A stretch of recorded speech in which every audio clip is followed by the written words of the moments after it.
Hey, B-Siders. Welcome to another episode of Bravo for the B-Side. This is Jim. And this is Danny. And we are here to talk about a movie from another one of our friends of the show who we've had the pleasure of speaking to in the past. And it's been a while. It's an exciting time to be alive. It really is. Yeah. Yes. Got some things in my head. Okay. On news. Okay. And before we get to that, though, do this at the beginning. Go visit our website, lordsofmisruleproductions.com, and check out our links there to everything. But most importantly, check out the links to our Patreon. We have two of them. Mm-hmm. One for the production company, one for the podcast. Don't care which. Check one out and sign up. Become a patron. Please. Yes. And thank you. And thank you. It would be a wonderful, it's our anniversary today. I was just going to say, we've had two anniversaries this week. Yeah. We had one yesterday. That was our getting together. Mm-hmm. And then today is our wedding anniversary, which they would have been the same day. We tried real hard. We got married during COVID, and it was enough to be able to just get somebody. Yeah. We missed it by one day. Close enough. It works for me. Yeah. So yeah, that has been a high point of the week. Yeah. And a great anniversary gift for us would be to become a patron of the show. Yeah. And last week it was your birthday. That's true. Mine's not till the end of the month. Yeah, but it's still this month. So much goes on in August. So much. There's a lot. We got your birthday, my birthday, your brother's birthday, Our nephew's birthday, two anniversaries. Uh-huh. Is there anything else snuck in there? Oh, I mean, it's just the best month of the year, August. Well, clearly. Yeah. Yeah. Okay. So I want to start out with this because this pissed me off. I read and then looked for and found a portion of an interview with Dean Cain, as you folks may remember from Lois and Clark. Okay. He played Superman. Yeah. Along with Terry Hatcher as Lois Lane. Mm-hmm. This motherfucker has signed up with ICE. He's an ICE agent now. What? Because he wants to honor the brave men. Anyway, fuck this guy. So if we owned and Lois and Clark was not fantastic. But if we owned it, I'd have taken it out back and burned it. If we had it on digital, I would have called Apple or whoever and said, I don't give a shit. What you have to do, fucking erase this from my shit. I don't want to see it or hear of it. So with all the stuff that's been going on with Superman, the newest one. Oh, yeah. Which I can't fucking stand to look at, even in commercials and trailers and shit. So I will never be seeing this goddamn movie. Mostly also because I'm so fucking sick of Superman reboots. I don't give a good goddamn who the name is for the director. Fucking quit. But arguably the worst Superman, Dean Cain. Yeah. Makes me sick that he was even one of those. You know, people believe what they believe, but I get so sick of people that we've, you know, and he's not one of them, because this guy's been absent for like 150 fucking years because he's like a failed actor. He's a failed everything. Yeah, I barely remember who he is. You know, people coming down on the wrong side of things, it's just getting fatiguing. It really, really is. It's like, what the I just don't get it. So here's my slightly political rant, which we usually don't do. But seriously, people, if you don't see what's going on as a fucking problem, then stop listening to us. We don't want to hear from you. We don't want any part of you. We don't fucking need you. Okay. There's enough shit in the world. We don't need shit on our shoes as well. So, you know, this is my invitation to you to let you be scraped off of our fucking boots and just move the fuck along to whatever sick mental fucking shit you've got going on that you think this is all good. Okay. Oh boy. I've been holding that for a few days because I was pissed off. I didn't even bring it up to you because No, you didn't. I didn't want to get into a thing. Yeah. You know, a whole discussion because it doesn't warrant it. I just wanted to basically puke it out there Mm-hmm. because he's a fucking puke. Mm-hmm. But yeah, I couldn't believe it. I'm like, oh, well, actually that tracks, you untalented fuck. Um, in better news, Can I add something? please. On a slightly tangential note, when I went to Georgia, I was invited to go see the new Superman by my brother and his fiance. Uh-huh. And I was like, I cannot. Because Superman is my husband's favorite superhero. And I can't go see this movie without him. But if you had an interest, you certainly could have. I have no interest in this. Henry Cavill was it. When they fucking dumped him. Henry Cavill's the beginning, middle, and end of everything. I know. I don't understand why. He's not like a giant asshole. No. He's good at what he does. Like The Witcher, this whole, like, we're looking for, well, the excuse that was handed to him for Superman was going for a younger. I want to see Superman in his fucking 60s. All right. Hell yeah. This motherfucker's been around since the fucking 30s. It is time. It is time to age this guy. God damn it. Let's age our fucking superheroes. And then eventually I would like to see every superhero that exists right now, that has existed since I was a kid and before, to die forever. No comebacks, no reincarnations, no bullshit, no fucking mutant gene extractions and all that crap. Can we fucking put everybody to bed, and can we start a new generation?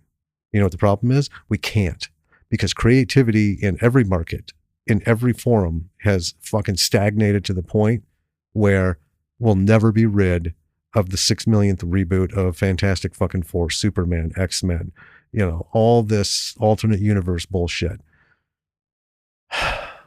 Come on. Logan actually was the closest they came. Right? Yeah. They Old Man Logan was the name of the comics. But then they alternate universed him in for Deadpool, which is, kind of forgivable because I get it, but I'm getting kind of worn out with alternate universes too. How about we just stick to what we know? There is only one universe because we can't find any others. We wouldn't know how to, and forget the science and forget the theories. Let's just work with what we have right now. And from a creative aspect, how about we just fucking live here? You're very fired up about this. Well, I am, because I see a lot of clips of old interviews of people like from Tarantino to David Lynch, Scorsese, all these people a while back. And I'm not talking 5 years, 10 years. I'm talking, 20 years ago.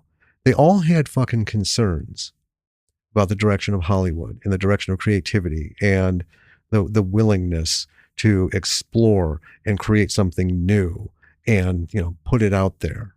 But we're so wrapped up in these fucking $500 million budgets for films that, this needs to make 1.5 billion worldwide.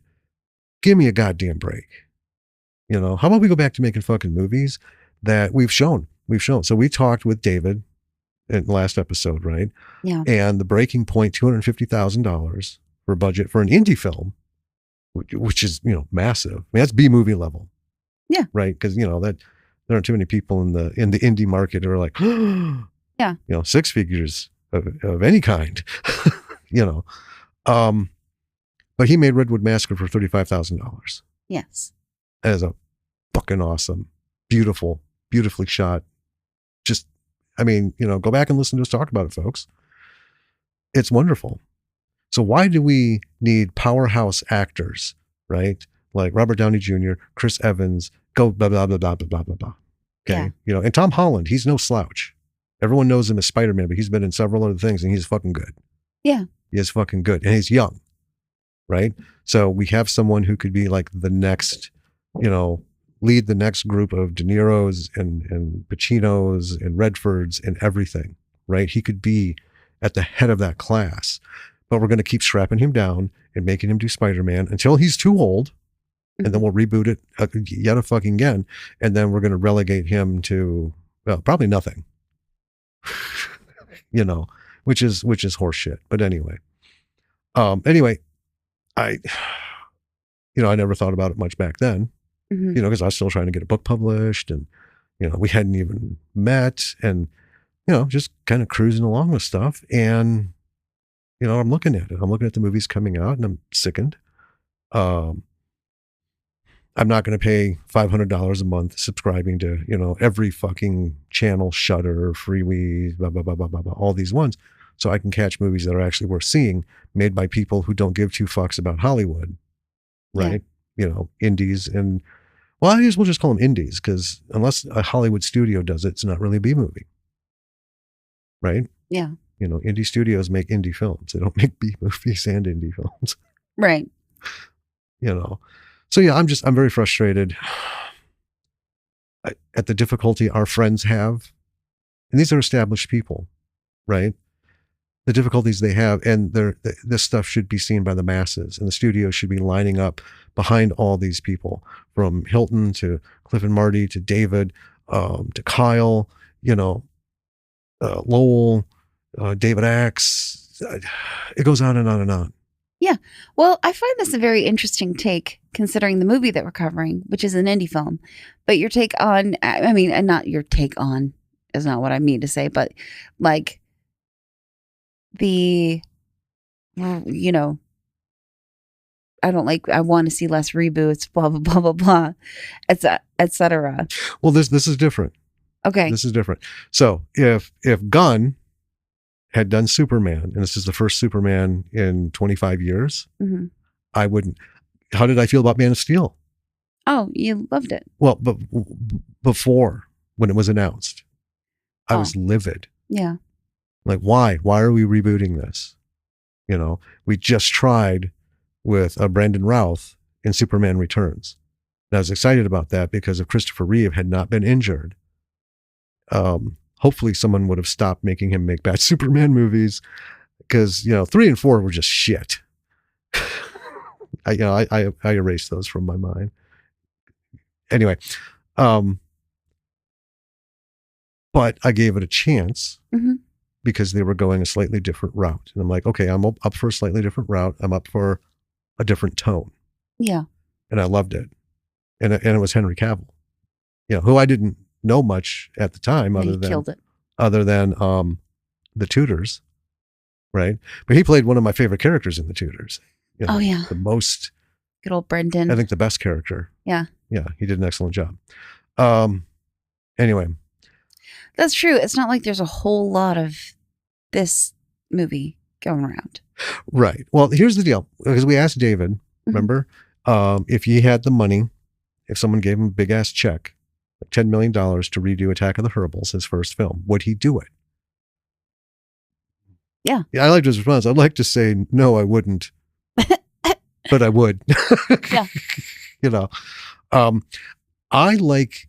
I have tolerance for remakes like this, because this one was a cult classic, and it, like so many of them, they're buried.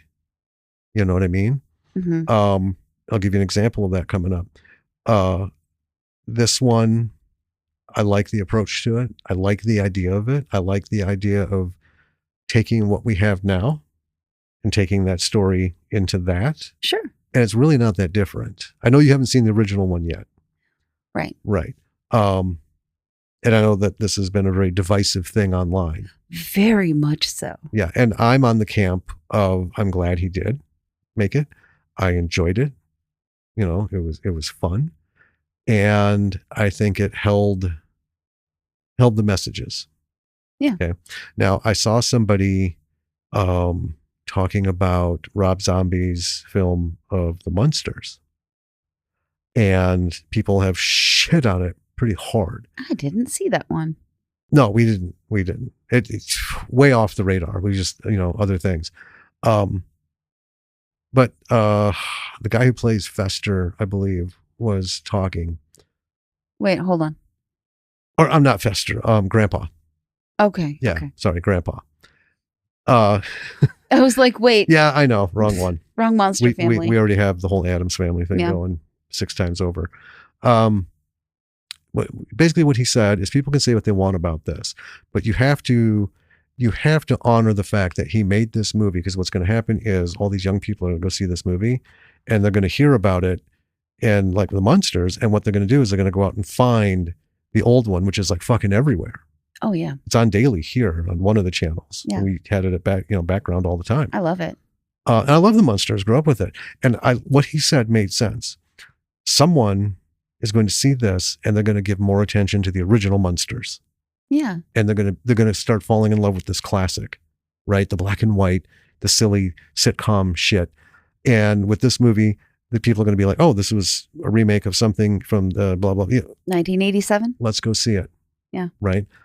I'm all for something that will reinvigorate and reintroduce, because just even people I work with, right? They're a very young group.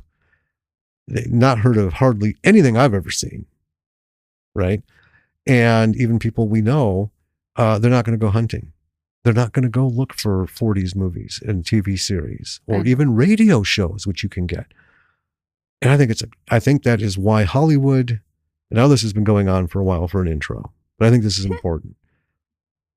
I think it's absolutely necessary, folks, like, share, spread, and review all that shit with the show, but also fucking talk to people that you know about things that we mention or that because not all of our audience is, 15 years old. We have some Gen Xers. Talk about the shit you grew up with, talk about the old crime dramas, talk about all the gangster movies, talk about everything that was ever done in black and white. Talk about it. Mention it to people, encourage them to go look, because eventually one day, if Hollywood doesn't die, literally just disappear, we're going to have a generation of people moving into Hollywood, kicking all these fuckers out, and they're going to bring with them what made all of this great to begin with. These movies, these actors, all of these things from the 30s, 40s, 50s, and 60s, and 70s, right? That is your powerhouse. That is the golden age of creativity. And we're getting away from it. We need to come back. And we're not going to do it living in a world of reboots and, I read somewhere that another Venom, but without Tom Hardy. Why? Tom Hardy's also flawless. I know. But how many shows have we watched with him in it? It died. Not even after one season. After one season, or partway through the first season, they pulled the plug. I'm like, why? Anyway. That is my bottled up anger. Yeah. At all the stuff going on. I hear you. If we could do more, I wish we could. Sure. If we want us to do more, folks, sign up for Patreon, $5 a month. Seriously, what we're ultimately looking for is about $60 a month. Mm-hmm. Okay. $60 a month will cover all the costs, all the different hostings and everything and renewals and all that shit. You okay? Yeah. Anything more than that, we can do like more stuff, but we're not greedy. Just do that. We'll just keep plugging. Yeah. Bing, bang, bing, boom. All right. I'm about exhausted. Are we done yet? That's our podcast, folks. Tune in next time. I'm just kidding. Do you want me to tell you about this movie? I want you to tell us about this movie, and then let's talk about a light in the darkness that I've been going on about. The name of this movie is Street Trash. Yeah, it is. Which is the same name as the 1987 version of this film. Mm-hmm. But this one was released in 2024, directed by our friend Ryan Kruger, written by that same Ryan Kruger, James C. Williamson, and Roy Frumkes, starring Sean Cameron Michael, Donna Cormac Thompson, and Joe Vaz. Whoa, I cannot talk today. Not rated. I would give it an R. Hard R. A hard R, yes. Yes. Really, a hard R? Oh, yeah. Huh, okay. Budget, according to Wikipedia, $1 million. Okay. So, like, pretty good, but I don't know. Maybe we'll talk to Ryan, see what it really was. I don't trust Wikipedia for anything. I'm going to reach out to him and try to get him back on the show. Yeah. All right. Here's the log line. A group of homeless misfits must fight for survival when they discover a plot to exterminate every homeless person in the city. Okay. Yeah. According to IMDb, this is a sequel to the 1987 original. I don't know. Really? That's what it says. I would call it more just like a reimagining. Yeah. Yeah. There's nothing tying it, as far as I'm aware, to the 87 original, except for, some nods here and there. The Viper stuff was in the original, but it was different. The Viper. It's a spray in this one. In the original, it's the liquor that they drink. Oh, yeah, yeah. Yeah. Well, all right then. That's all I got. I love you. The main character in this film, Street Trash, is named Ronald. Yes. Ronald had appeared in Ryan Kruger's previous feature film that we also covered, Fried Berry. Yes. Yeah. Well, do you know who also was in Fried Berry, who is not on the credits list? Ryan? No. Gary Green? Gary Green. He's not on the credits for this one? Did you read his name? Well, I mean, he's in the credits in the film. He's in the credits of the film, but he is not in the top 3 or 4 billing. No. Which is surprising. I guess because his part is a little smaller. Yeah, his part isn't one of the main ones. But name recognition, man. But it's not Barry. He doesn't play Barry in this film. Well, no. No, Barry left. Yeah. Into that film. All right. So is that it for our trivia? That's it. That's all I got. All right. Bring us in. Let's get into this. Do it. All right. Do it. So we open with a voice over a loudspeaker, and it's kind of it's like a dark and dismal message. You get some guy is being strapped to a chair by some dude wearing a biosuit. We have another man sitting at a desk, and he's making notes. And tells the man he didn't sign something. I didn't get it. Was like it was a next of kin kind of thing. Then the man in the chair is injected. And a second goes by, and then he's like, "Oh, it's itching." And then burning. And then he starts convulsing and shouts, and then he falls quiet. The 2 other men are there observing.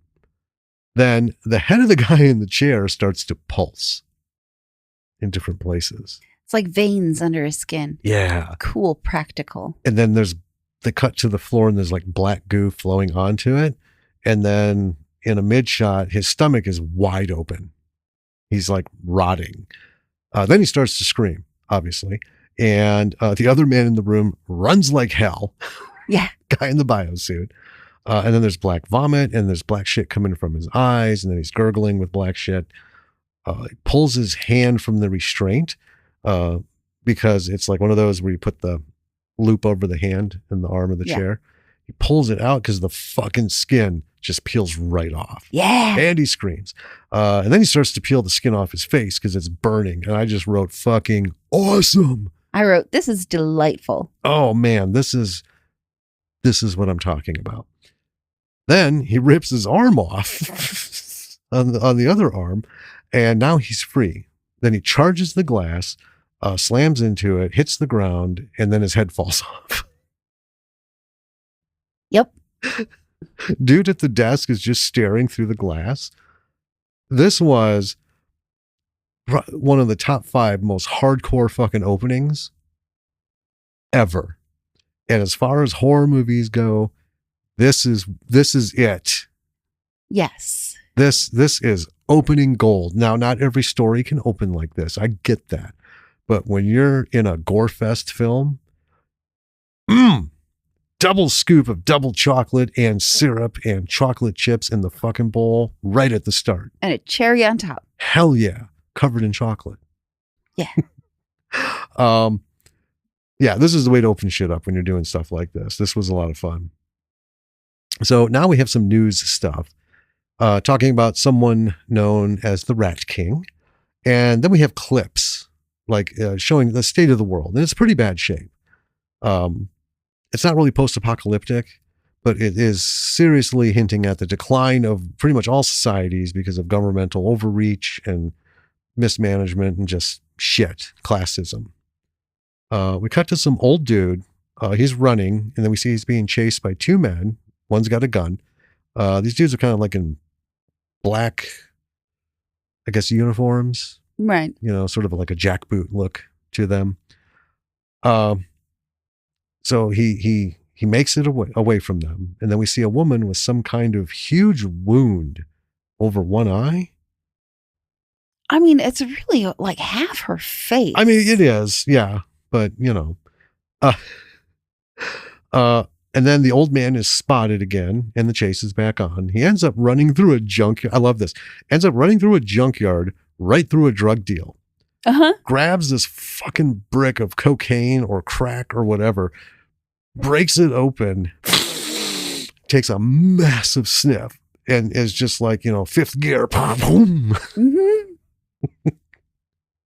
The guy chasing him eventually catches up to him and tackles him.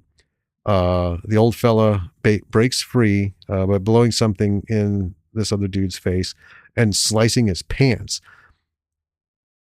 Now,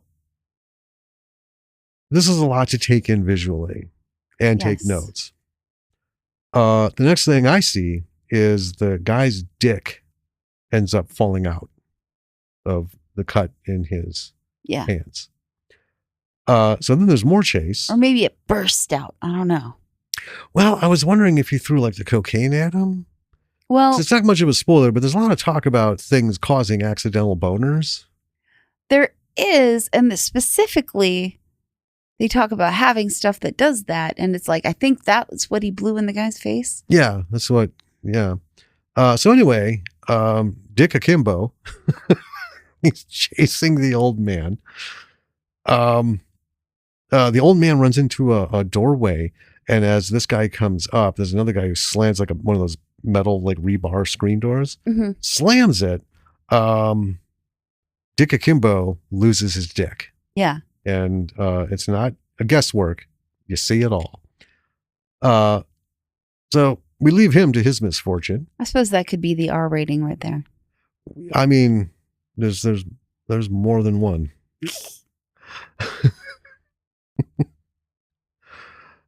So now the old man, and this, I can only describe him at this point as a very Jewish fellow. Sure. Right. I mean, just hitting the trope hard, you know. Very tropish. What you should maybe ask how I'm feeling, you know, shit like that. So they're walking through an alley. They see two men trying to give a woman a hard time. The old man goes over to stop it. One of the aggressors knows the old man, and tells him, you can't save every stranger. Old man makes the deal. He trades a battery for the woman. Right. Right. And the battery dude, the guy who got it, ends up working. He's working for the Rat King. Says they got 3 days. I guess he's coming back for something. So they leave. Old man helps out the woman. She's feisty. Yeah. But they take her with them. They all end up in what passes as what I call their home base. Sure. It's just this ratty ass place in basically rubble. And as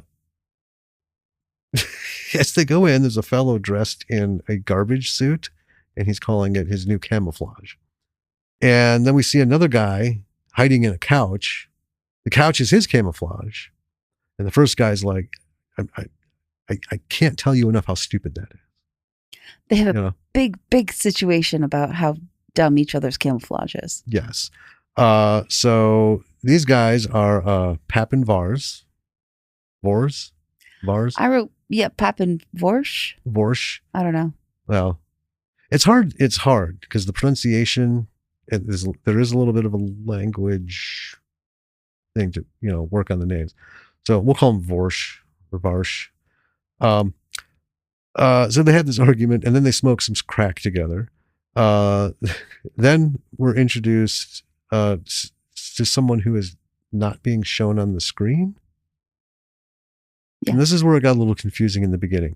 And it is so, folks, imagine someone turns to the camera, starts talking, and you realize they're not talking to you because from under the bottom of the camera, a hand comes in, right? And gives a thumbs up or takes something from them. So it's a POV shot, it feels like, right? And then we got a guy who comes walking in, blathering to himself, and everyone else is talking about him, always talking to himself.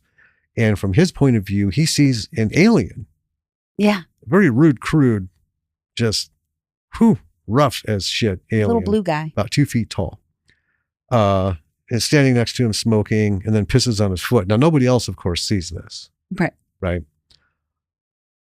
And then over citywide loudspeakers is an announcement like it's curfew, time for bed. We see some men with an APC walking along an APC, armored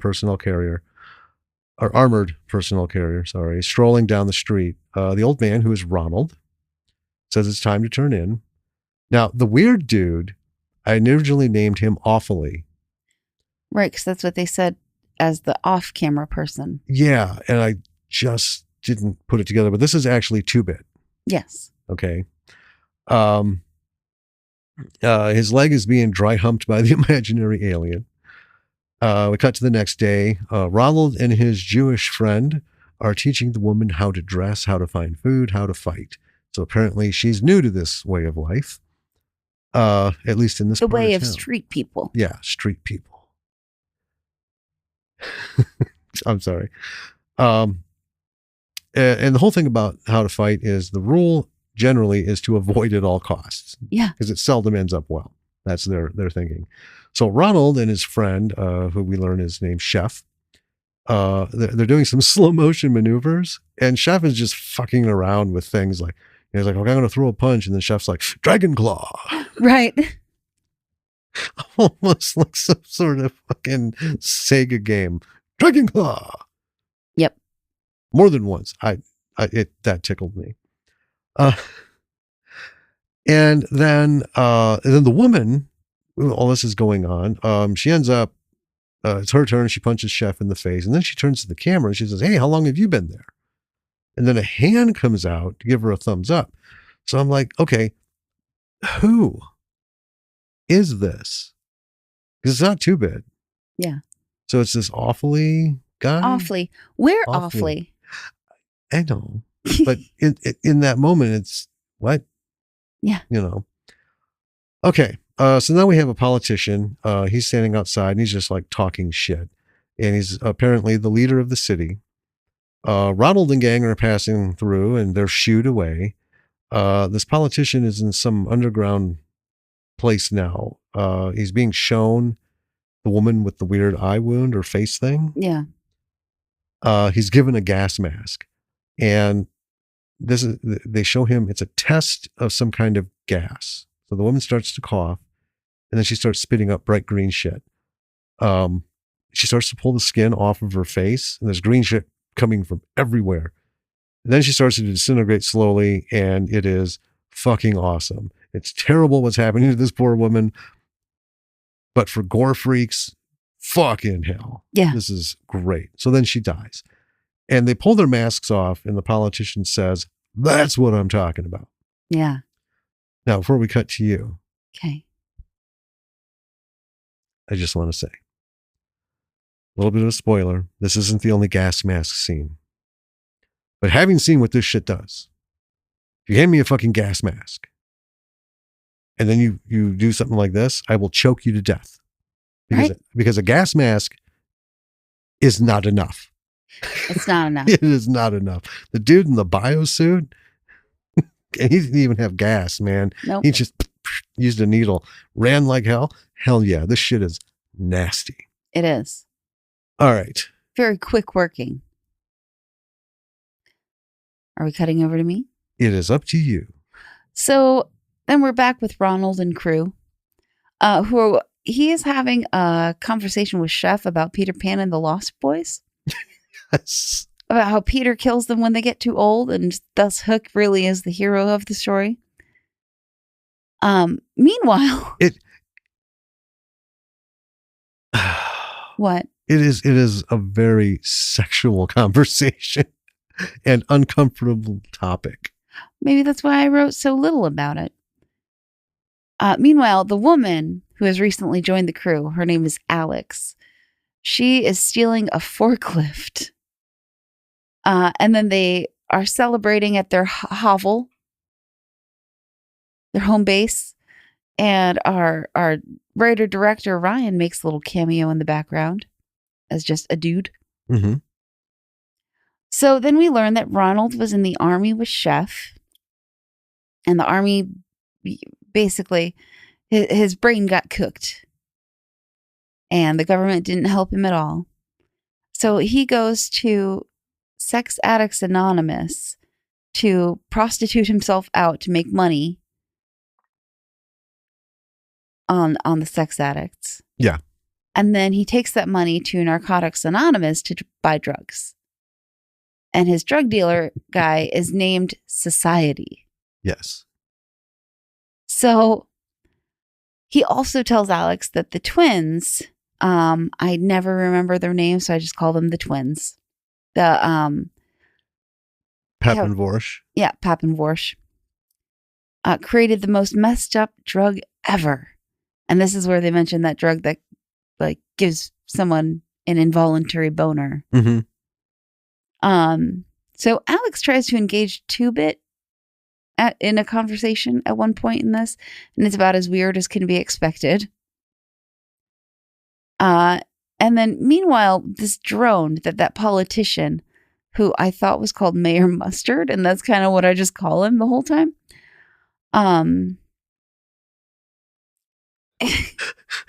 mean, it's mustard. Yeah. Close enough. I mean, mustard, yeah. Yeah. So. Because I did too. I just did replace. So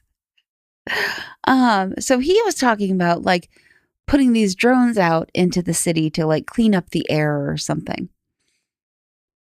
So we see outside of their home base, one of these drones is approaching a street person and sprays that stuff on him, and he starts to melt. Mm-hmm. And this is just perfection. I don't need to spell out everything that happens because you should watch it. But just the goal. The goal of these transformations, of these disgusting things happening, is just to be as gross and wild as possible. Mm-hmm. And that's what we get. It is. Yeah. So back at the home base, Chef is making a toast to Alex, calling her a mensch.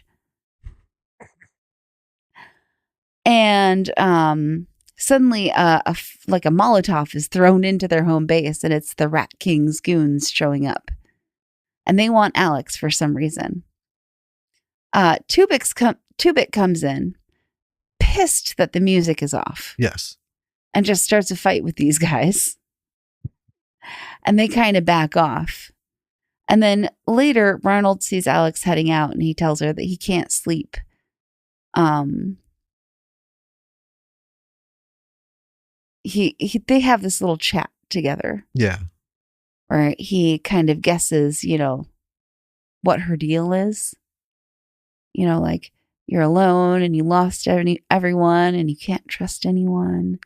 He basically does a full-fledged character description. Yes.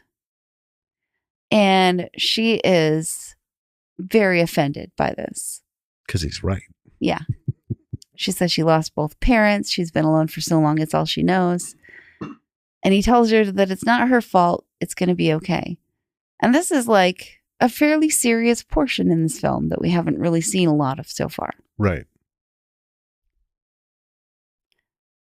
So then we get a little bit of, it's not quite a montage, but it's like a quick series of scenes Mm-hmm.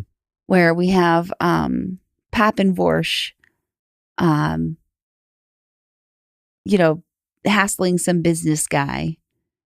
And then it turns out one of them is Ronald in disguise. And so he robs the business guy while pretending to help him. Mm-hmm. So Alex takes a briefcase and slips while running. And inside, she's got this drawing she pockets. It's like them going around kind of hassling people for money and trying to get stuff, I think, for maybe the Rat King or for food or something. But yeah, so she steals a briefcase and inside is a drawing that she thinks is interesting. She shoves it in her pocket. And then the Rat King's guys find her. And Ronald and the boys are out looking for her as she's disappeared. Mm-hmm. So they bring her to this place with like a weird dog man and a woman in a hospital bed. And this woman is the Rat King, apparently. Can I talk about the dog man for a second? I would rather not. Because I feel like this should be shared. The woman in the bed is like puking up shit. She just doesn't seem to look like she's at the top of her game. Right. But apparently not the gas stuff. This is something else going on. Chained to her is this scrawny dude wearing what can only be described as like a Flintstones diaper. Mm-hmm. And what I can only describe as very poorly made high school wrestling headgear. Sure. Right? It's this weird thing. And yeah, he's acting like a dog. Yeah. Visually, it was impactful, which is why I have all this description. Anyway, sorry, go on. Alex starts to plead with her, pulling out that piece of paper, which is a schematic for one of the drones, and saying she can get a battery that would last for months. I think the Rat King needs these batteries to stay alive. Mm-hmm. So the Rat King says that she'll give Alex 1 day to get the battery. And then we're with, I call him Dickless. I call him Dickless Dude. Really? Yeah. Awesome. I'm just going to go with Dickless, our friend from earlier in the movie, who, if you remember, lost his dick. In a screen door. Yeah. So he's showing people a drawing of Ronald. He's trying to find Ronald. Because Ronald's the one who got away. Right? Yeah. So then we see Chef getting some food from a truck that looks like it's handing out food. And then the rest of the guys go up and the truck guys are like, go fuck yourselves. Yep. And drive off. And then Chef gets his food taken away by some other street people. Yeah. Gets jumped. Yeah. And Society, the drug dealer, is there. And I want to say Society is a cool cat. I mean, he is. Yeah. Yeah. That's all I'll say about him. Yeah. You got to watch to understand. But he's cool and he is 70s smooth. He's, yeah. Because Ronald is asking about some, getting some stuff. Mm-hmm. And Society says he hasn't seen his supplier for days, like he's vanished. But Society has this blue vial in his vest full of drugs. Yeah, so he opens up his vest, and on the inside, I didn't get to note that in here because I was busy doing other stuff. But it's just like in the old chill, want to buy a watch? And all that shit's hanging from the inside. Right, but he's got drugs. Drugs. And a blue vial, right? That Ronald keeps eyeing, and he's like, you're not ready for it, man. Well, it's a glowing blue liquid in there. Yeah. Very cool. Yeah, and Ronald again tries to get this blue vial, and he's like, you're not ready for it, man. So then the guy who took the food from Chef seems to have been poisoned by it. Yeah. He starts vomiting purple. And then he rips his face, and we've seen this stuff before. Yep. And then he gets, these are my favorite, the popping boils. Yes. Yeah. But the just a little pause. So we're, like halfway through, and this has happened a few times, and it doesn't get old. It doesn't anytime. No, it's amazing every shit time. is fucking awesome. And then he gets splatted by a military truck. Yeah. Just right. I'm sorry, but it's like one of those slapstick things. I actually expected him to burst. Oh yeah. Because when he was doing that and I saw the truck coming, I immediately thought of RoboCop and the original towards the end where the red-haired dude is trying to run into RoboCop with a van, runs into this like toxic tank. He's coming out all melty and shit, and he stumbles out, and his boss Clarence hits him with the car, and he just bursts like a slime-filled water balloon. Like a balloon. Yeah, and I was expecting that, but this was more like a Buster Keaton thing. Yeah. The truck hit him, and he just goes bam back onto the ground. Hard. Fucking A. Yeah. This is awesome. So, then they're heading back, and Chef is telling Ronald this Pinocchio kind of story, but really messed up. Also, intensely sexual. There's a lot of very crude humor in here. But you know what? But it's that kind of thing. That's that kind of movie. Like, you wouldn't watch Mean Girls and expect, like highbrow humor. Right. You would expect that, well, rather than wait until the lessons, we shut down Graveyard Shark because it was foul and vile and just gross. Yeah. But to a level where it wasn't funny. Right. Right. And this is not that. This humor is still puerile, but it fits because rather than it being something like they did in Graveyard Shark, where it was like almost like shock value and look how fucking landish I can be. These conversations, it's not just Chef and Ronald, right? Because Alex is there. Everybody is intensely engaged in these conversations. These are facts, people. These aren't just stories that are being told. These are hardcore facts. I mean, these are like irrefutable physics calculations level conversations they're having where it isn't like I'm just making shit up. They're really analyzing. And it speaks to where the mind has been forced to go. Because we have the visuals, which we'll talk about later. Oh, yeah. Right. So, when I say it's intensely sexual, it's not like I'm deriding it or I'm embarrassed by it, but I'm like, man, this got literally hardcore real fast. I didn't even you couldn't even like hit a countdown clock. It's like, what's going on? Oh, we're there. Yeah. And they were just so serious about it and involved in it. It just added to everything. I just wanted to point that out because it kind of loses its momentum if we wait. I get it. So they get back to the home base and Alex has returned. She's very upset about the Rat King situation. And Ronald says that they'll help her. So her plan is to trap a drone. She shows them the schematic and they're going to set up a trap. And the planning phase is awesome. Yes.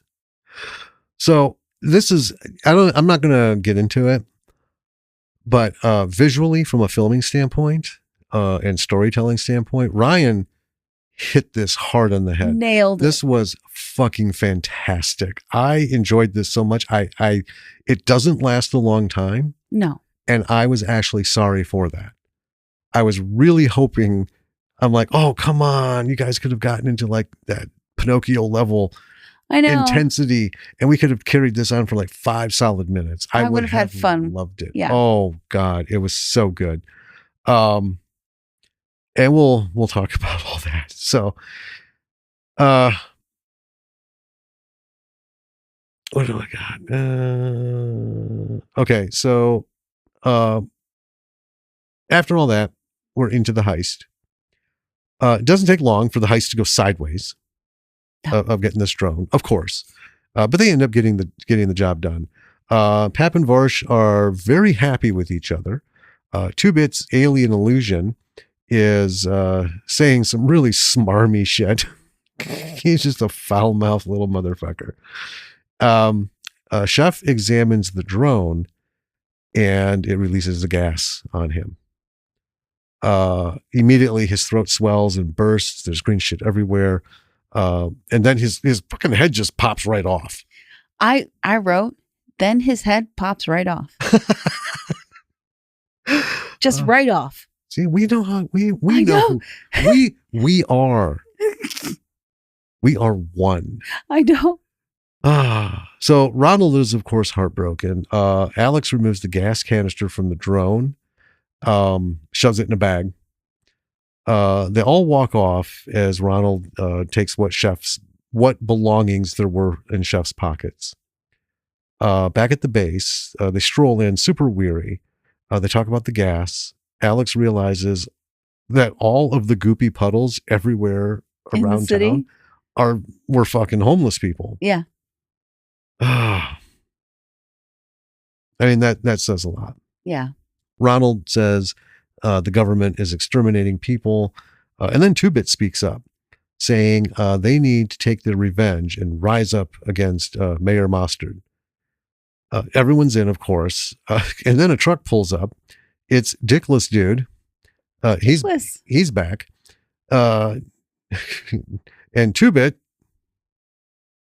very Shakespearean presence, says, "Run!" And they do. Yep. I fucking love Gear so much. But they don't get far. Most everyone gets put in the truck. We cut to a street cleaner sweeping up the guy who stole the food and got hit by the truck. Mm-hmm. Alex is watching. So she's the one who got away. She sees more people being loaded into the truck against their will. Two-Bit, Pap, Varsh, and Ronald are all in the truck talking about their demise.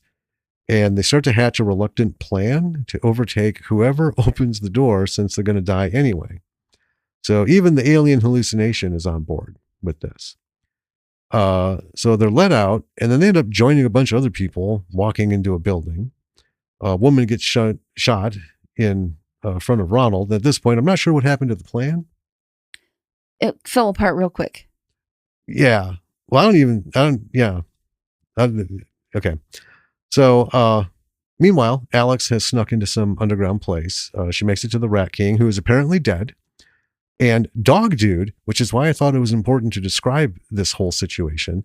Dog Dude is apparently the new guy in charge, right? Right. So Battery Dude is trying to recruit her. Now, why he's not in charge, I don't know.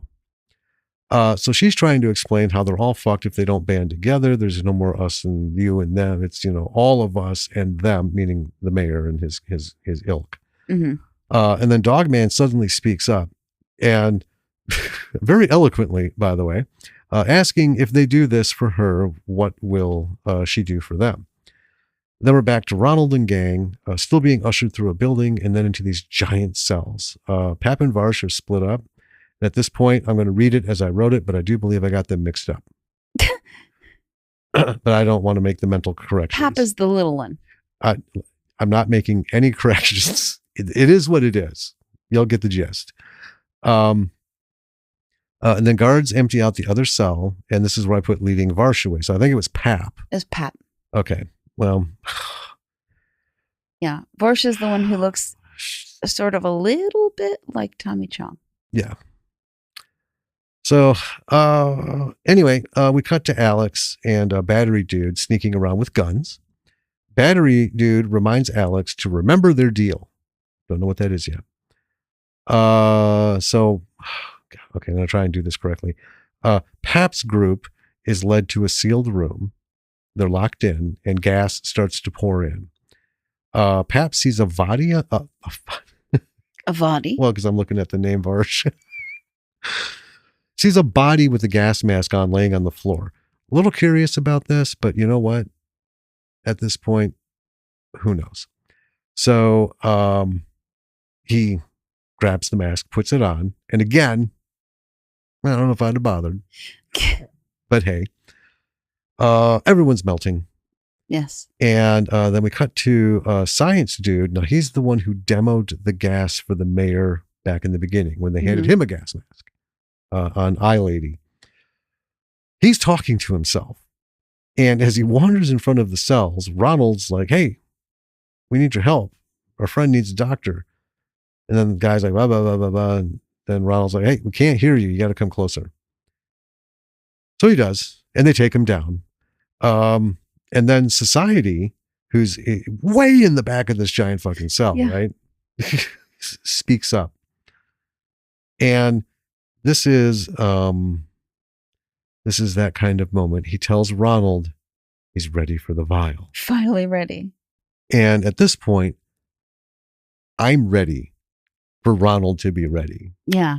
Because after everything I've seen, I can't wait. And then Ronald says, maybe it's not the best time for me to get high. Yeah. It's like, I can't believe I'm going to say this. And then Society tells him that he will see things he never imagined. He will see things at the speed of light. So Ronald. And he'll be able to save his friends. Yeah. So Ronald takes the vial. And then he just like is immediately starting to get high, like mushroom high. Right. He's very much acting like anyone who's taken any kind of hallucinogenic.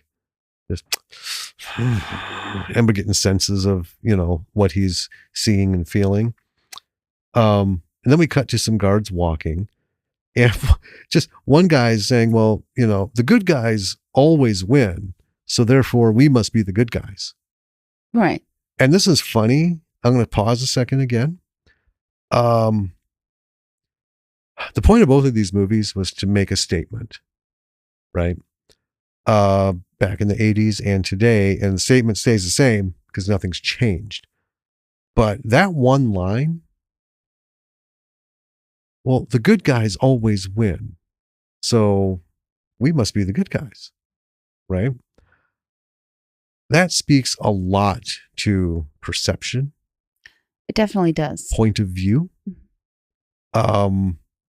Where you're coming from, on what side of the fence are you wandering down the hill? Doesn't matter what you chose, right? Doesn't matter what someone else chose. I thought this encapsulated the entire spirit of the movie. Just that one line by these two nobodies. I mean, history was never written by the losers. But, who constitutes, who's a winner? Right. I mean, at one point the Nazis were winning, and then the one point they ultimately lost. So it's at that every moment in time is its own point of history, and it's all encompassing. It's a closed moment, even though time is fluid and it flows forward. World War II started, had a middle, and had an end, and came to a conclusion. Every point in time, every instance there, though, is an isolated moment. That doesn't matter what came before or after. Right? Right. The reality is that moment. D-Day was that moment. Doesn't matter we won the war, right? Doesn't matter that it was successful in spite of the losses. Right. For everybody who lost somebody and heard about it, that moment, that was it. That's all it was. Doesn't matter before or after, right? So I don't know. Bear that in mind, bear that in mind, and hopefully you guys, again, know by now to watch the movie that's in the title. Because we're just going to tell you the whole movie. We're just going to spoil the whole thing. Yeah. Anyway, I thought it was pretty powerful, and I don't know if it was intentional, and I'd love to ask Ryan, but I'm going to hold on to that as like, bam, that's the gut punch. Okay. So as we wrap up, Want me to run through the last bit? Nope, I got it here. I got to find my spot. So anyway, after these two guys, Alex is hiding, and she finds a large crate of the gas canisters back at the cell. Everyone is escaping except Ronald. He's busy being in his world. And he ends up like tossing a knife like 50 yards, kills a guard, goes up, grabs the gun, and they're off. And he says he really wants to dance. Does anyone else want to dance? He is high as shit. Yeah. Then he chucks a grenade around a corner. He sees the imaginary alien. Yeah. Who the alien's telling him that he'll suck his dick. Yeah. And Tubit's like, you could see him? Yeah. And then Ronald storms some guards and there's blood everywhere and the others are watching in disbelief. One of the freed captives, a woman, is also tearing through the guards. She's kicking ass. She's like the fucking Black Widow. Yeah. Right? Boom, boom, boom, boom. And it's because, some guy's like, hey, who are you? And then she gets shot from behind by the fucking guards. Dickless. Yeah. Dickless dude and his group. So Ronald dares him to shoot him, and Dickless dude does. Yeah, and then bullets can't hurt me. Yeah, and you can see the hole, and the guy's neck. I don't. God damn, doesn't that hurt? It's forced. He's like, no. He's so fucked up. He doesn't feel a thing. And then Forrest sticks his finger in the hole. He's like, nope, still nothing. And then Alex shows up with the gas canisters, tosses one. Dickless dude and his guards burst and bubble and pop. And again, just these effects are fantastic. These are all practical. Mm-hmm. They are very vintage, and I just fucking love them. So Ronald and crew continue storming the building. They come to the room where everyone was gassed, and the brothers are reunited briefly. Pap is passed out, but he comes to, but he's missing his legs, and his insides are coming out. He's not looking great. And then Ronald and team are back to storming the building with 2-Bit carrying Paps on his back, like in kind of a baby Bjorn. Yeah. Right. And then we go to Mayor Mustard, some people outside at a dinner, and he's toasting himself like a, true fuckhead. And for getting rid of nearly all of the homeless people in the city. And then Ronald and crew are closing in. Guards and rich people are being shot and gassed. And then the street trash close in on Mayor Mustard. They throw gas canisters. The guards open fire. People open fire. One dude has a chainsaw, which I thought, don't know who this is, but hello cameo, because why not? Yeah. All the practical in this battle is, again, wonderful. Oh, fucking A. We got rich people melting. Mm-hmm. This is my favorite at the end. So the look is like perfect. Just the feel and the look of this battle. Yes. But this scene right here gave me the same love and appreciation that I had for Attack of the Herbals and the scooter chase. Yeah. Right. So we have a naked man in a shopping cart being pushed. Isn't that the dog boy? He's got a machine gun. Yeah. Was it dog boy? It was dog boy. Oh, okay. Well, he's naked. Yeah. Don't know what happened to the diaper. Well, but there it is. You don't need it for the war.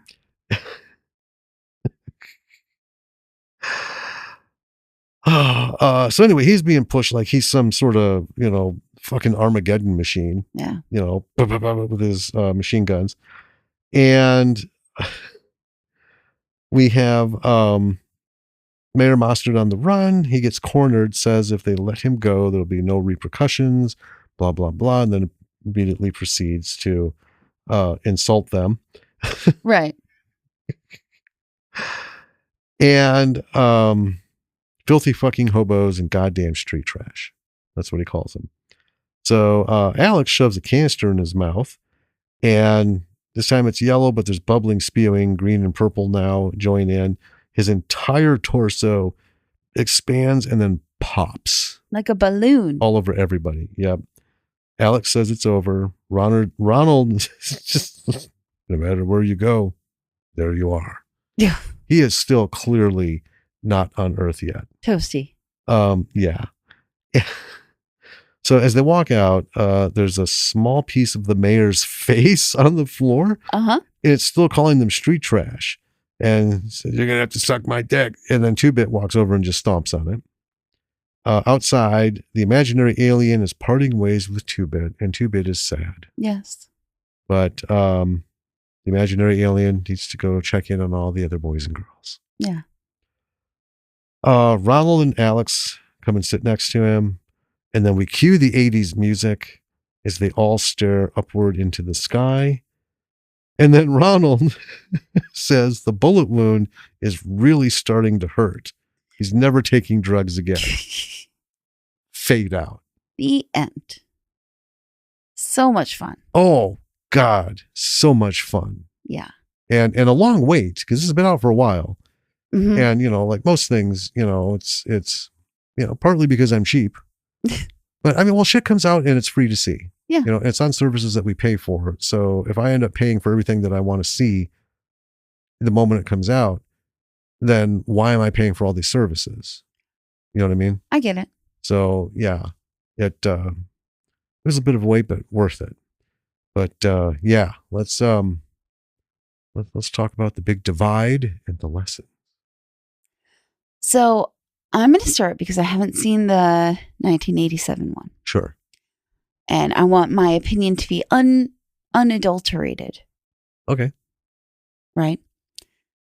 The look and feel of this film felt very Ryan Kruger-y. Yes. Yeah. I was going to talk about that. In that it was very similar to Fried Berry. Mm-hmm. Right. A different storyline completely. Yeah. But and then the effects, all the practical effects felt very, I have seen those bits of the 1987 film. Sure. And they felt very true to the spirit of that film. Mm-hmm. The interactions between the characters gave it a lot of levity and fun. Like, this was fun. This was fun to watch. Yeah. And I felt like that was what it was supposed to be. Not yet. What? You were going to say something? Not yet. Okay. Go on. Uh-huh. One thing I really enjoyed was that every character, even if I couldn't remember their names, they were all extremely distinct from one another. Which, in a lot of films, and even in a lot of indie films, is tough to nail down. I mean, we have watched a couple recently. Yeah. Just horror movies, Yeah. Background, just kind of like, we don't, if we have to stop it because, we're going to go to bed, we can pick it up and it's not like a big deal. And it's like, is this the bitchy girl or is this the other girl?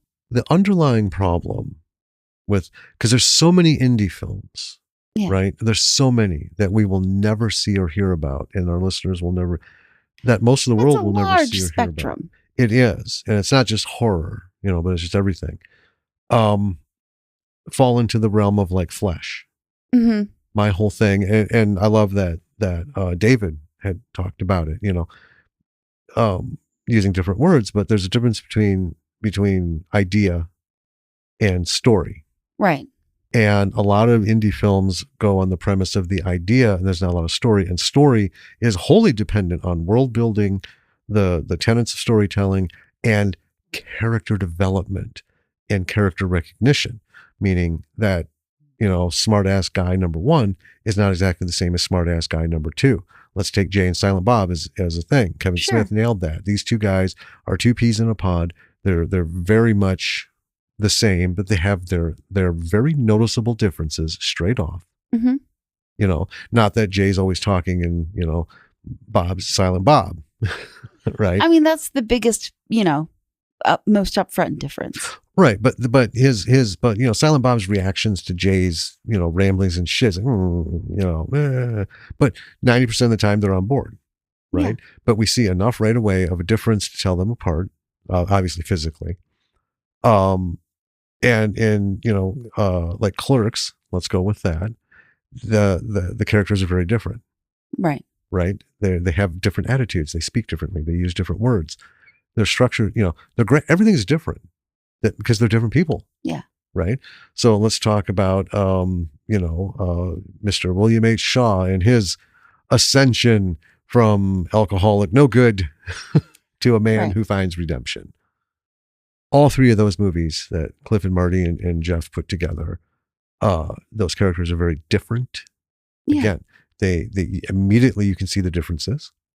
You can see growth through the three films, right? Which is, not every film has two more films to go after it. But in each movie, there's growth from beginning to end. And the way they approach conflict, the way they approach celebration, it's different.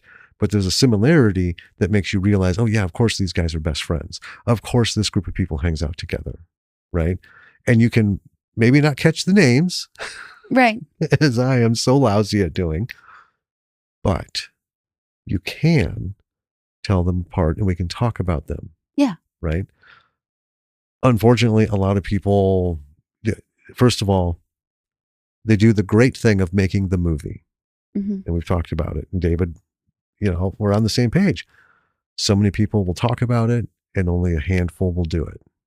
So kudos for doing it. But the reality is, just because you did it doesn't mean it's great. Right. And it doesn't mean there weren't some faults. Just like with Flesh. No idea.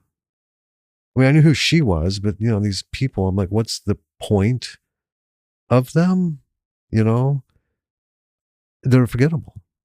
Yeah. Nothing happens because there's no character in the characters. And we've watched a lot of movies like this last horror movie, right? These people come and go and getting cut up. And I'm like, the bit towards the end where there's all those bodies and stuff. I'm looking thinking, did I see that woman before? Was she in here? Because yeah, there's not a lot going on between the people to separate them. Yeah, everyone in here is very distinct. They are. Even Pap and Vorsh. Yeah, they're the same, but they're different enough, and their argument of words and phrases I thought was fantastic. Yes. Right? Because the words and phrases that they each used to one-up each other became very quickly identifiable to each one of them. Yeah. Right? They didn't just come up with, they're both not quoting Shakespeare. They're both doing different things. Right. And then the music and the score to this film also, I felt, lent a lot to just the tone of it, which was, I would not call this a horror. I mean, I guess horror comedy, but it was more fun. It wasn't a scary film. Yeah, but fun's not a genre. But I mean, not all horror is scary, I guess. I get what you mean, because we've had this discussion. What do you call this particular film? Because of the gore, which is... Well, but the gore itself is also very much like it's over the top. There are bright neon colors. It's campy. Yeah. Because that's 80s, right? This is... Street Trash 87 was not the first film of its kind to have, bubbling, melting people and stuff, right? Right. And even the practical in this, it wasn't graphic gore, right? The guy pulling his arm out of the restraint in the chair, the skin peeling off, but then you could see, I mean, it's still just his hand. It's just covered in blood, right? Yeah. Toxic Avenger. Sure. Level. Toxic Avenger introduced us to all this weird, bubbly, goofy stuff. Yeah. That wasn't horrifying. It was intriguing and cool as shit, but funny as well. Right. Like it's gross, but it's not hyper realistic gross. Yeah.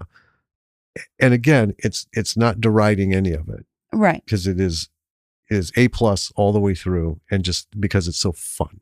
It is fun. Yeah. I want to talk about very Ryan kind of film.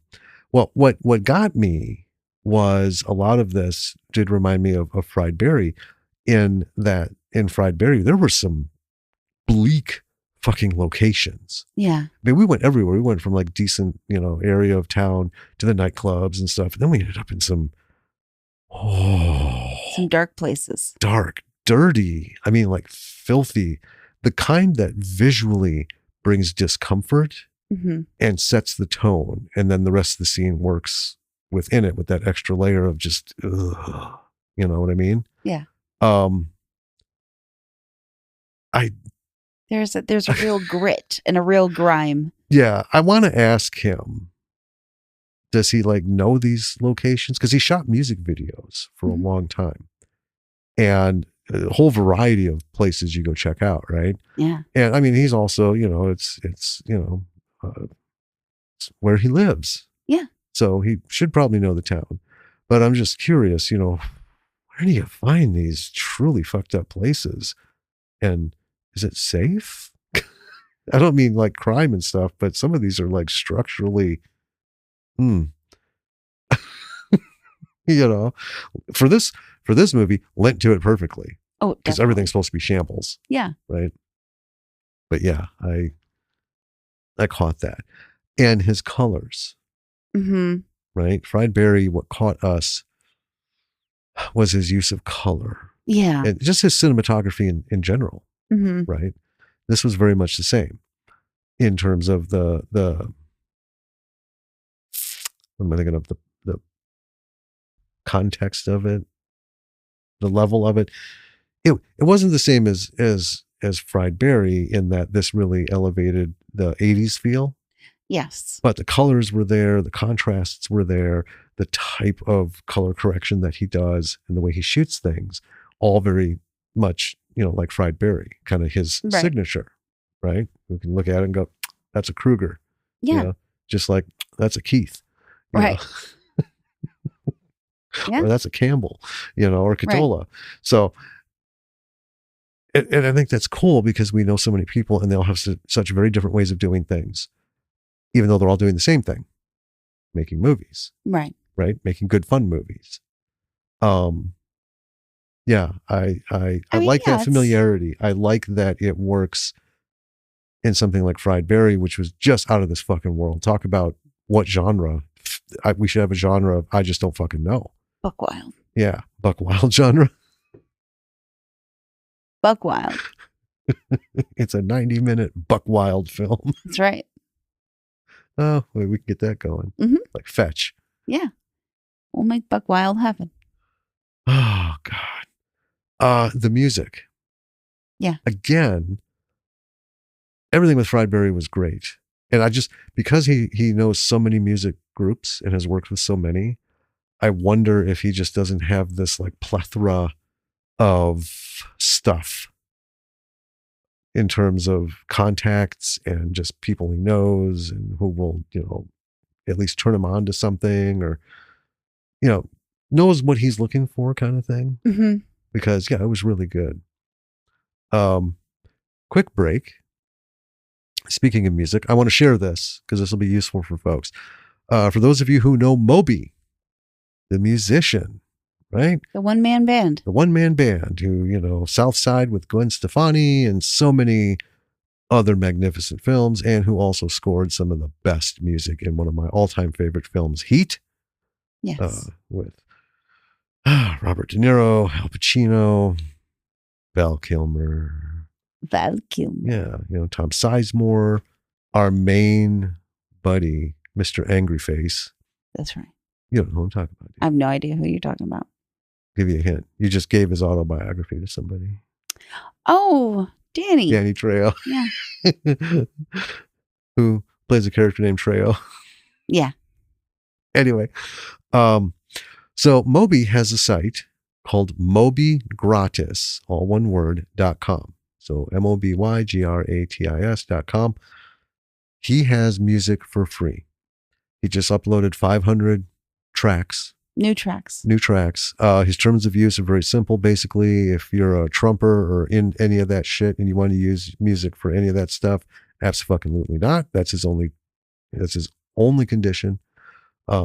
Basically just not hateful, extremist shit. But you can use it. There's no strings attached. You can put it. He's putting up multi-tracks, so you can actually mix it and do your own stuff in with it. And this is huge. I listened to a lot of it today while you were at lunch. Yeah. On the website, you know, a lot of them are like between 2 minutes and 5 minutes. Sure. You know, and it's all, you know, club music. The shit that he Moby does so stuff. well. Yeah, Moby stuff. But it's all really good. And I obviously didn't get through 500. But yeah, if you're a filmmaker, folks, and you need some music, and that's the kind of music you're going for, right? Moby level stuff, then go ahead, mobygratis.com, create an account, and go, you know, because I showed you the clip. Yeah. The dude is just very generous, and he believes art is for everyone, and he believes that he's an artist who creates, and he wants to share that with people who can't do what he does, but can use what he does. For their own. For their own art, and make art with his art, you know, or add his art to their, or however you want to look at it, which I thought was super cool. So, you know, especially for indie filmmakers, free, that's a 4-letter word that is just fucking fantastic to hear. It is. And not only is it free, it's completely without anything, no licensing, no terms, other than you can't be a dick. Sure. Basically, you know. So anyway, I wanted to get that out there because we were talking music, and I thought that was, you know, pretty important for folks who are trying to do this. Right? Yeah.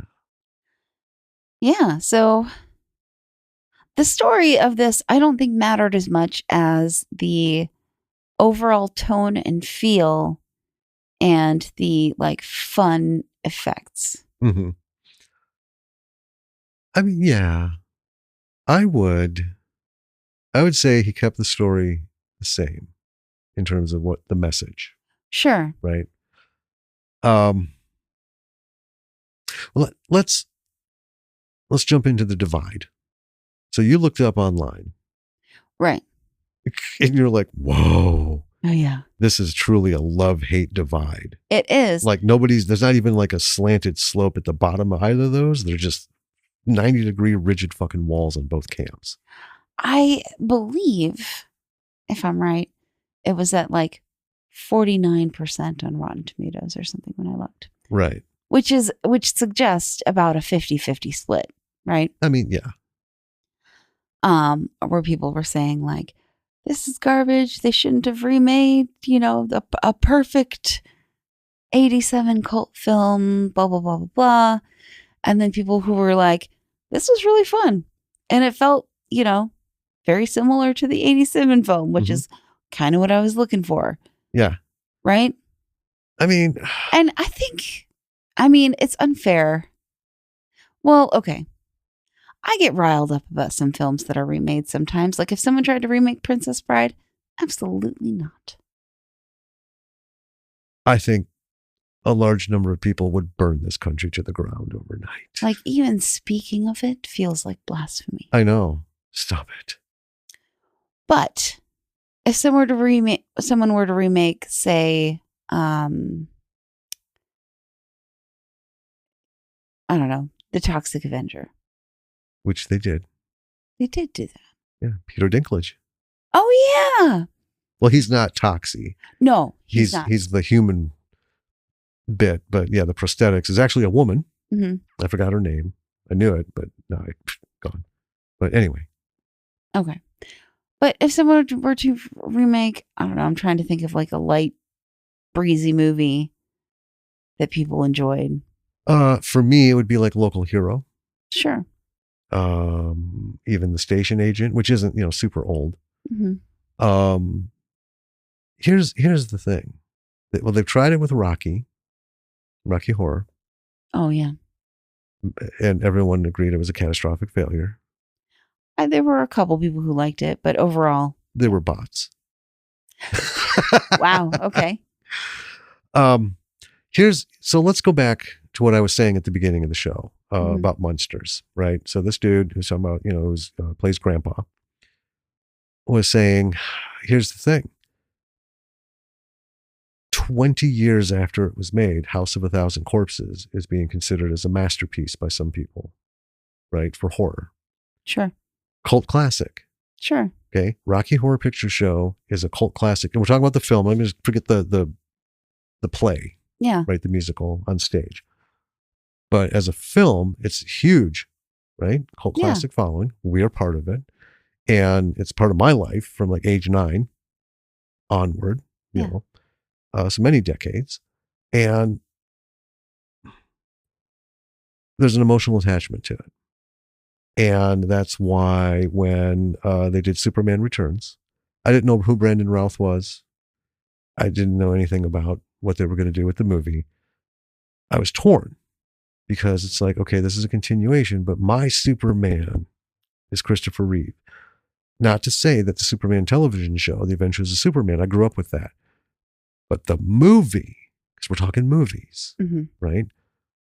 Superman, the movie, had such an emotional impact on me because he was fucking flying.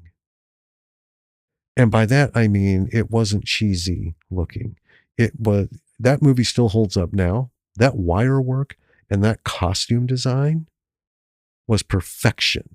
Yeah. So much so that it became the gold standard and everybody copied it. Tried to, right? Yeah.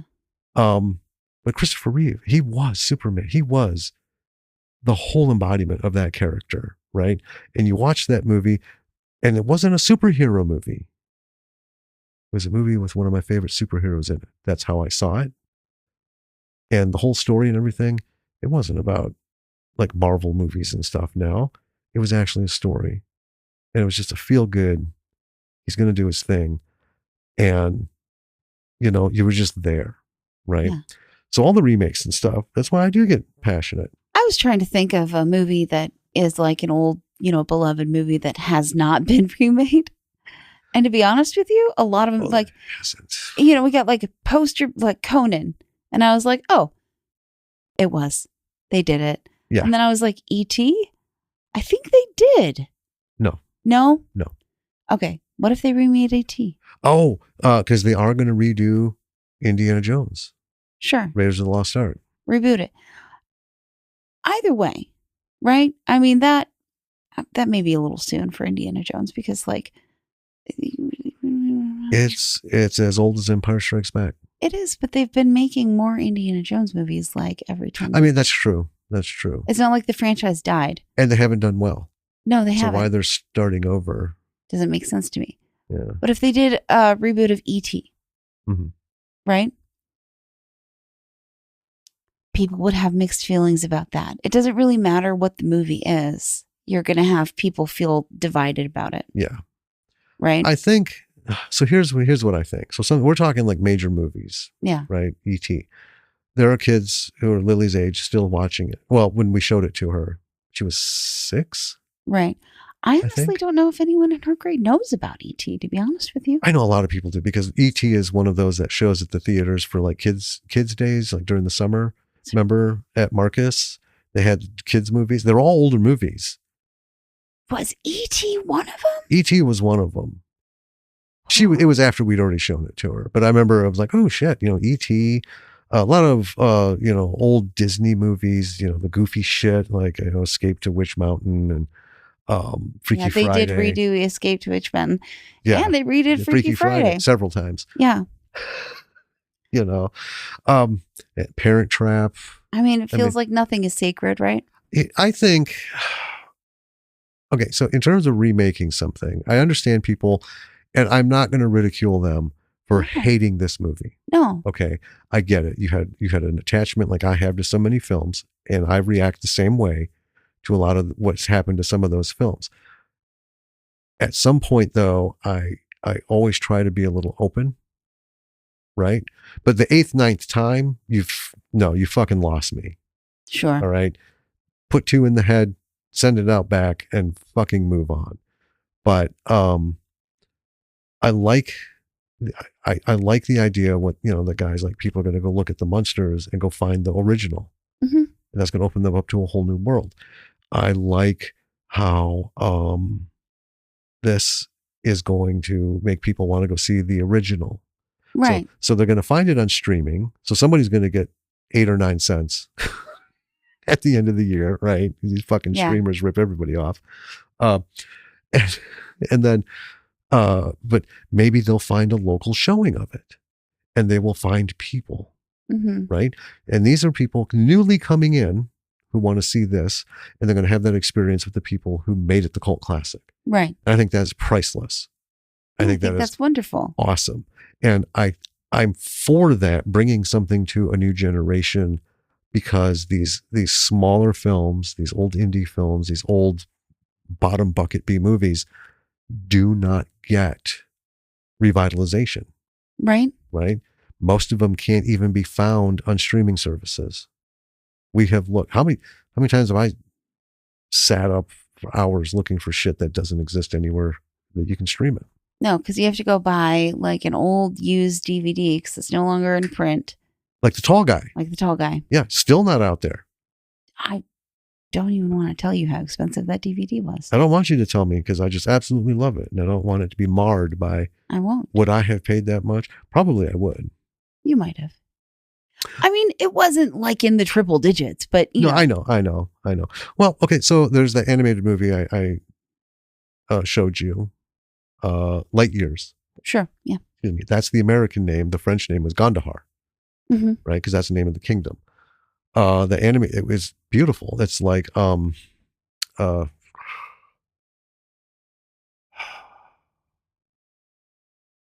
just because I want to say it now, it just like leapt out of my head. Like Fantastic Planet. Okay. All right. The animation is awesome. I thought the story was good, even though it was dubbed and different people and, stuff. Finding that fucker used on VHS. The lowest I found it was $450. Holy crap. I love that movie, but I would never do it. No. Never, But it came up somewhere and I'm like, oh, I need to show you this. You cannot. Well, no, we did. We caught it. Oh, that's right. We did. On something somewhere, and it was leaving soon. And I'm like, oh, we're watching. Yeah. And I'm not saying it's the greatest film ever made. I know you were just kind of like, Yeah, it's fine. But I was 12, 13 when I saw it. I was like, oh, this is fucking awesome. Yeah. Just like Heavy Metal. Right. Love that fucking movie. Then they came out with basically Heavy Metal 2. Yeah. Heavy Metal 2000. Not even close. And if they tried to remake the exact same thing, it would lose everything, because it's one of those things, like the animation styles were what made it what it was. Yeah. So making it something new. But another good reason to remake a film is if the original doesn't hold up all that well. Right? Like, let's say, do tell. Or a show. Well, okay. There are some films that age badly. You don't say. Or poorly. Right? Where the spirit of the film has the context of the film and the spirit of that context has been lost over time. We've mentioned this with like some Mel Brooks movies, right? Yes. Or I mean, even if you were to go, let's say, go to like an old TV show like The Lone Ranger, or Have Gun Will Travel, Rawhide, all those things. Yeah. Yeah. I mean, not all Westerns, but like the old TV shows, that you watch old episodes or like even Little House on the Prairie. Not all of those episodes hold up super well either. No. Right? I think, yeah, go ahead. But keeping the spirit of the show, because let's say Little House on the Prairie, the overall message of the show was a good message. Yes. Right? Mm-hmm. There are some episodes that are a bit problematic, despite the best intentions. They're problematic. Like Texas Ranger, Walker, Texas Ranger. So if you were to do a film or, I guess even like try a show, right? Keeping to the spirit of the original show, right? Mm-hmm. Keeping the context that existed at the time. Mm-hmm. and making it work for the way people understand that kind of context today, I think that that's okay. I guess I Overall. kind of agree. So here's my problem with remakes. So Sure. we're talking about like Lone Ranger and stuff, but let's talk about old sitcoms. So we have these, you know, the Me TV and the rerun channels and stuff. I grew up with All in the Family. I grew up with the Jeffersons. I grew up with Good Times. I grew up with Chico and the Man. I grew up with Sanford and Son, right? These were all live. And then in contrast to that, there were shows like Barney Miller, you know, Mork and Mindy. Beaver. Well, Leave It to Beaver I grew up on it, but that was before. I'm talking about stuff that was happening. Oh, okay. Each week it was a new episode, Mm-hmm. right? So I grew up with these. They were not only salient, but they were groundbreaking, brave. They battled cancellation on a fucking daily basis, the entire runs of their show. Even though Carol O'Connor, for All in the Family, playing Archie Bunker, he had more power than most people in Hollywood. It was real simple, like, well, you can't do that. And Carol O'Connor just very basically is like, we can and we will. And that's it. Not, I'm going to walk off the show or all this and that. Just, yeah, this is what's happening. And Carol O'Connor is the whole reason Rob Reiner made it in Hollywood. Because Rob Reiner will be the first to say he learned so much from him. Yeah. On, you know, Carol O'Connor's whole, he plays, you know, a bigot and he plays a hard ass racist in the series.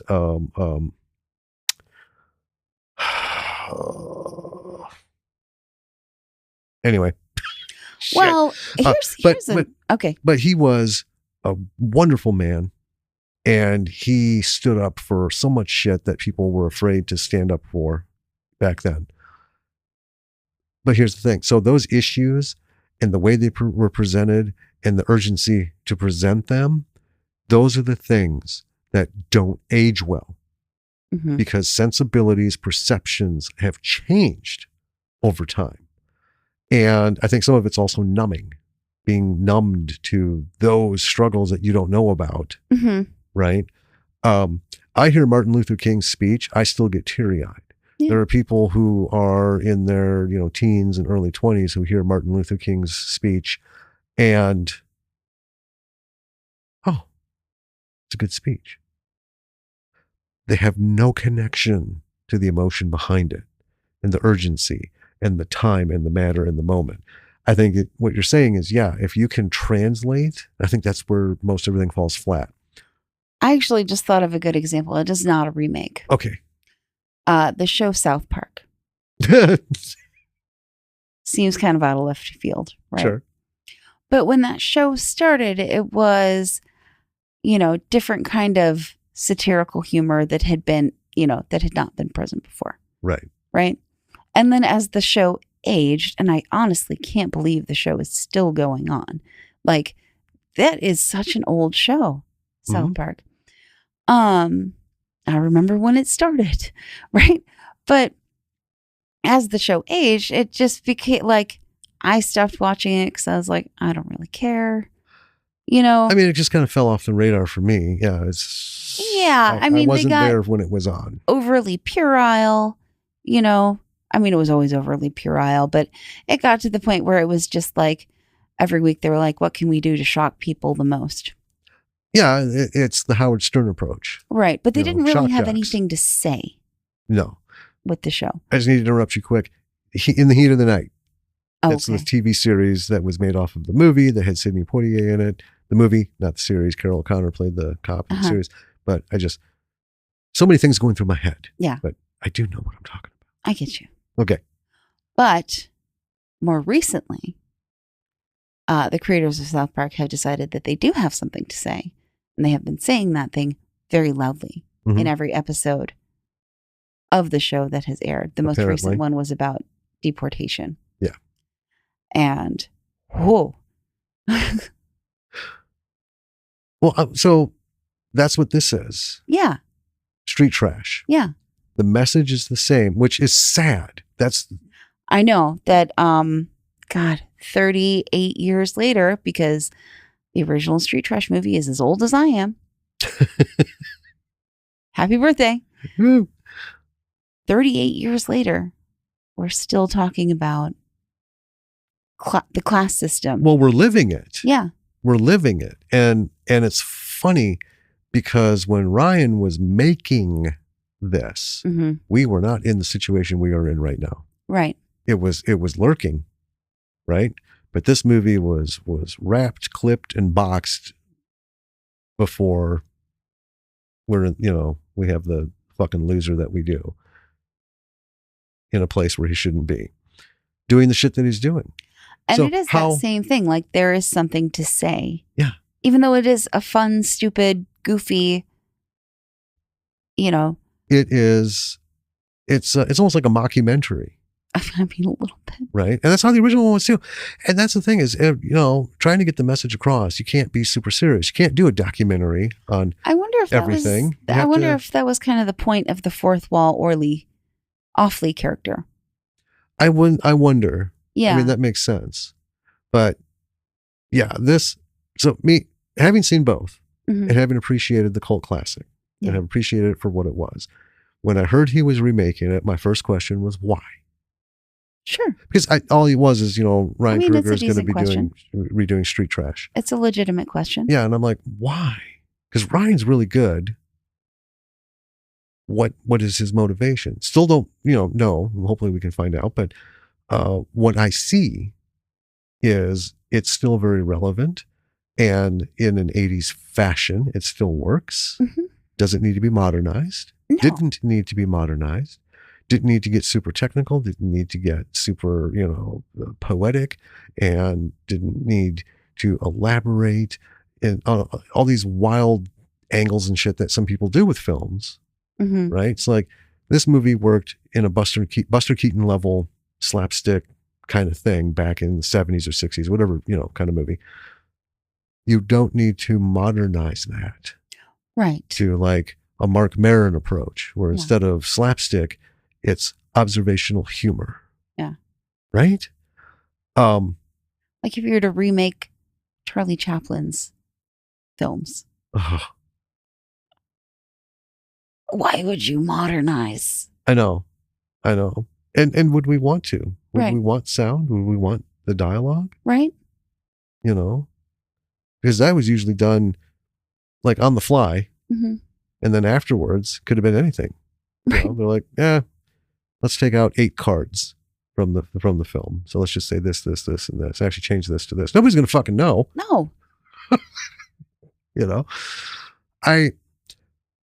I will wrap it up like this. I think the major lesson from this is, if there is something that is a cult classic and has an impact on people for whatever reason, and you as a filmmaker are one of those people who enjoy it, and you're like, I can bring this forward.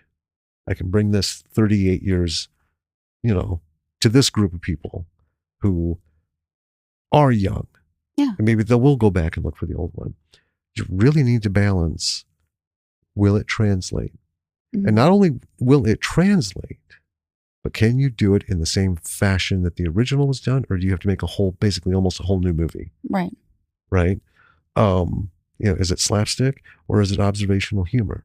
Is it just like one-liners and practical effects, or are you going to try and fill it full of, pseudo-philosophical bullshit and CGI up the ass? What's it going to be? Yeah. And will it work? It's a gamble.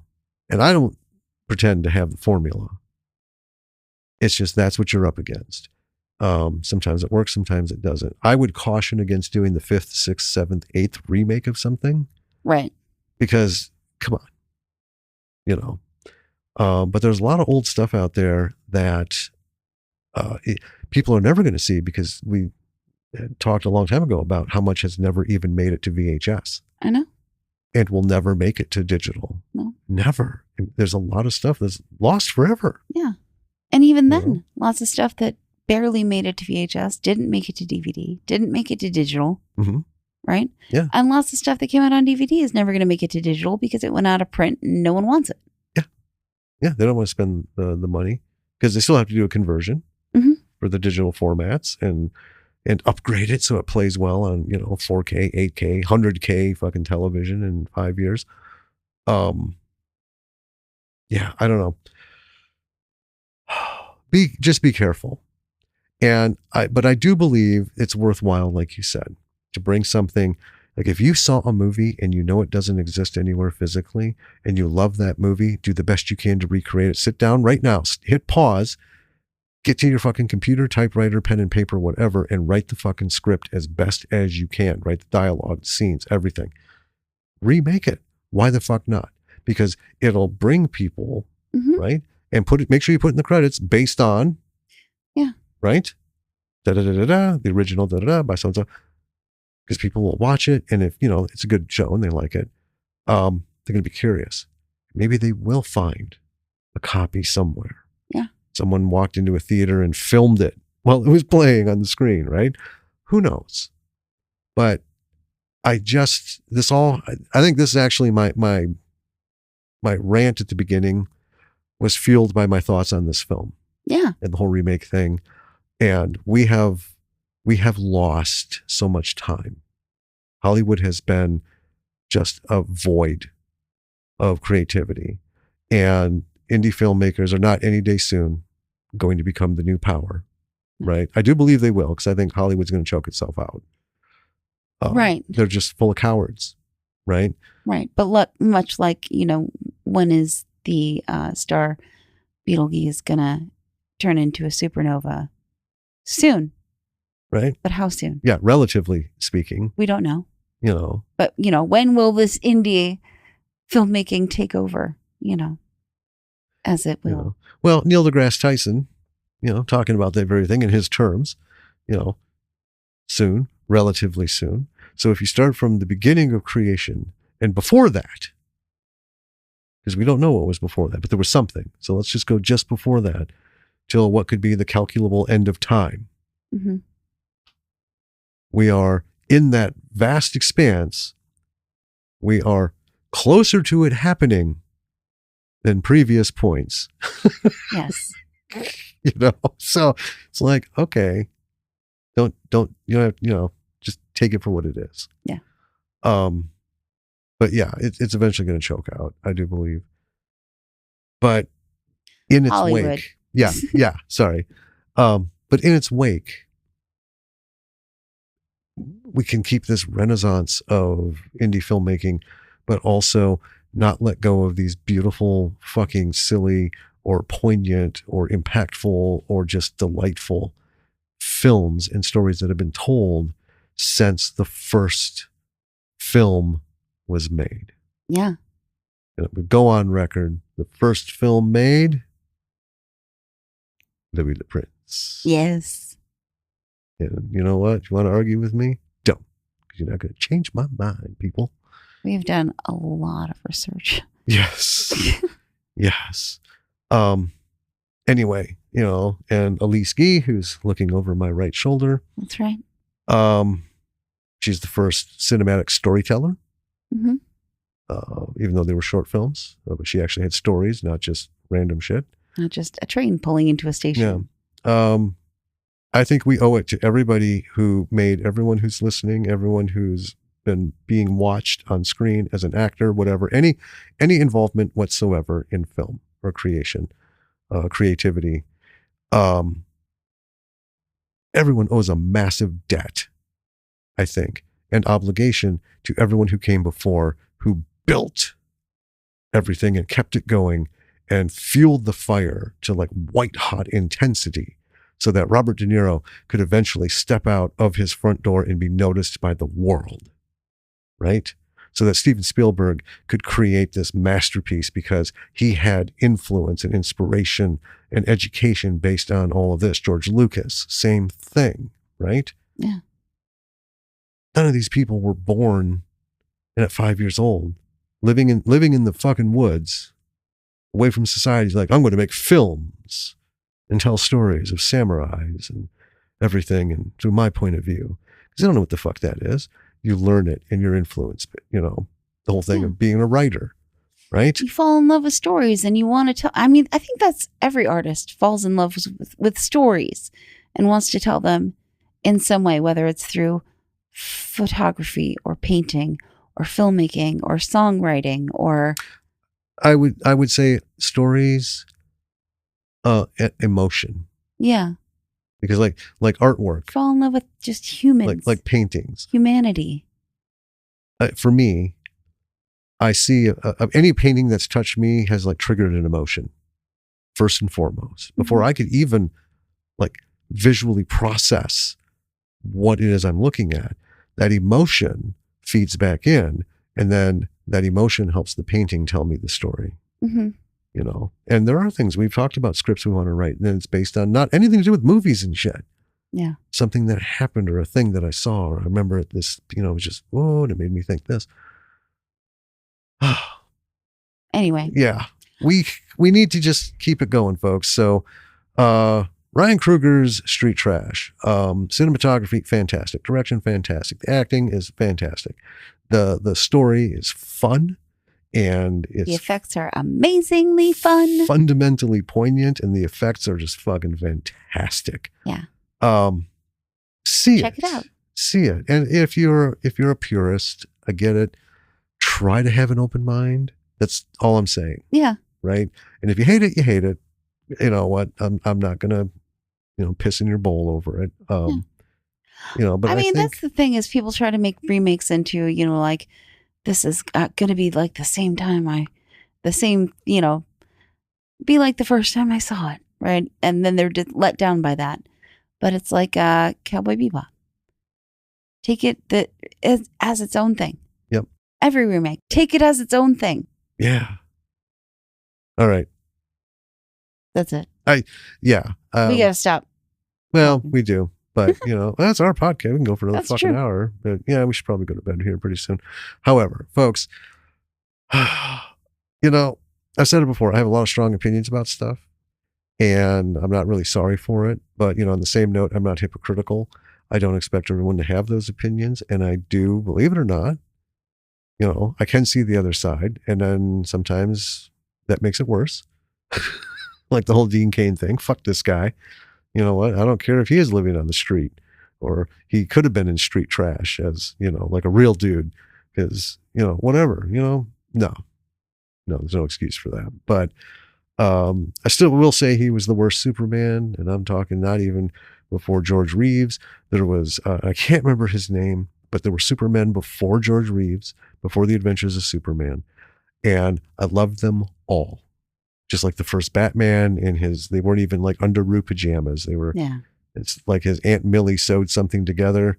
She wanted Adam to be West a seamstress. Wasn't the first Batman. He was not, but he is the best. The best. The best, you know, and deep respect for everyone else. Say Adam West is the Batman I love to watch the most. And I love that he's on every fucking weekend. Yeah. I think as creators and creatives, and I'm just going to close with this. Okay.